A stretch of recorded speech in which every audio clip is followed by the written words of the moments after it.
కృష్ణుడు లేకపోతే అర్జునుడి బతికేమవును, పాండవులేమవును. మహానుభావుడు మహాభారత యుద్ధంలో ఒకసారి కాదు ఎన్ని మాటలో కర్ణుడు ఎదురుగుండా నిలబడి ఇంద్రుడిచ్చిన నాగాస్త్రాన్ని ప్రయోగిస్తే నాగాస్త్రం వచ్చేస్తోంది. ఇక అర్జునుడి కంఠం మీదకి వస్తోంది, తల నరికేస్తుంది. వెంటనే తన బొటనవేలు పెట్టి రథాన్ని నొక్కాడు. 5 అంగుళాలు కిందకి దిగిపోయింది. రథం భూమిలోకి దిగిపోతే ఆ వచ్చినటువంటి నాగాస్త్రం అర్జునుడి కిరీటాన్ని కొట్టింది. ఆ కిరీటం కింద పడిపోయింది. అర్జునుడు దక్కాడు. భగదత్తుడు యుద్ధం చేస్తూ వైష్ణవాస్త్రం ప్రయోగించాడు. ఆ వైష్ణవాస్త్రం తిన్నగా వచ్చి అర్జునుడికి కొట్టేస్తుంది. దానికి ఇంక ఎదురులేదు. అది వచ్చేస్తోంది. కృష్ణ పరమాత్మ అర్జునుడికి ఎదురు నిలబడితే అది వైజయంతిమాలగా పడిపోయింది. అర్జునుడు నింద చేశాడు కృష్ణుణ్ణి. ఏమి కృష్ణ, నీ చేతకాని వాడినా అస్తమానం నువ్వెందుకు అడ్డుకుంటావు? నేను యుద్ధం చేయలేనా? ఏమనుకుంటారు అందరూ నన్ను అడిగాడు. బావా, నీకు తెలియదు, ఒకానొకప్పుడు నేను శ్రీ మహావిష్ణువుగా ఉన్నప్పుడు ఈ భూమిని అంతటినీ పైకి ఉద్ధరించాను కోర మీద. అప్పుడు భూదేవి నా సంపర్కాన్ని అపేక్షించింది. మా ఇద్దరికీ పుట్టిన కొడుకు నరకాసురుడు. ఆ నరకాసురుడు మళ్ళీ తల్లి చేతిలోనే చనిపోవాలి. అందుకే సత్యభామ అన్న పేరుతో భూదేవి వచ్చినప్పుడు ఆవిడ చేతిలో నిహతుడయ్యాడు. నరకాసురుడి కొడుకు భగదత్తుడు. నాకు సంబంధించిన వైష్ణవాస్త్రం అతని చేతిలో ఉంది.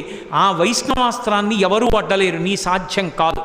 అందుకే దానికి నేనే అడ్డెళ్ళి నాలోకే వైజయంతిమాలగా వేసుకున్నాను. ఇప్పుడు సంహరించు భగదత్తుడిని అన్నాడు. మహానుభావుడు అలా సంహరించాడు. అలా భగదత్తుడిని పడగొట్టాడు. వేరొకసారి నారాయణాస్త్ర ప్రయోగం చేశారు. అందరూ గబగబా నారాయణాస్త్రం ఏం చెయ్యాలన్నారు. నారాయణాస్త్రం నుంచి తప్పుకోవడానికి ఒక్కటే మార్గం, ఎవరి చేతిలో ఉన్న ఆయుధాలు వాళ్ళు కింద పడేసి రథాల మించి దూకేయండి కిందకి. అలా దూకేస్తే నారాయణాస్త్రం ప్రసన్నమవుతుంది. ఎవరు ఎదురు తిరగలేరు కాబట్టి వెళ్ళిపోతుంది, ఎవరిని చెనకదు.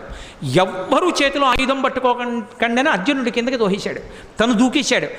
అందరూ పాండవులు సైన్యం కిందకి దిగిపోయి ఆయుధాలు వదిలేసి నించున్నారు. ఇంతమంది కిందకి దిగిపోయి నించునుంటే భీమసేనుడు ఒక్కడు మాత్రం గర్వంతో నారాయణాస్త్రమైనా సరే నేను నా గద వినిపించి పెట్టని గద పట్టుకొని తిరుగుతున్నాడు. వచ్చేసింది నారాయణాస్త్రం. ఎక్కడ చంపేస్తుందో అని అర్జునుడిని తీసుకొని పరుగున వెళ్ళి ఆ రథం మీదకి ఎక్కి ఆ భీముడిని రథంలోంచి కిందకి తోహేశాడు.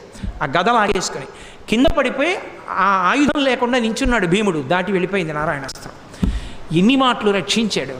ఒక మాట 2 మాటల మహాభారతం జరిగితే కృష్ణ పరమాత్మ యొక్క రక్షణ పాండవులకు ఎన్ని మాటలు రక్షించాడో మహానుభావుడు. ఎంతమంది రాక్షసుల్ని కురుక్షేత్రం వరకు రాకుండానే నిగ్రహించాడు జరాసంధాదులను. లేకపోతే ఎంత ప్రమాదం జరిగి ఉండేదో.